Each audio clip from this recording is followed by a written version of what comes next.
whether you should engage someone professional to create content for you or do your own.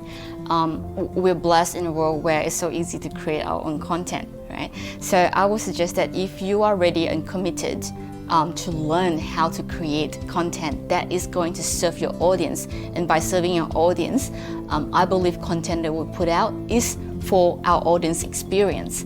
So your whole focus, your goal should be thinking, is this going to connect with my audience? Are they going to have a good experience with it? If I put this content out at this quality, are they going to appreciate it? Would that make a difference to them? So always ask the question. If you're someone who are kind of quite good at using Canva or using different apps to create things and you enjoy it, DIY is absolutely fine. But if you are not good at it and you can't commit to the learning process, then you should hire a professional to help you, be it a videographer or a photographer or a graphic designer. Get the help.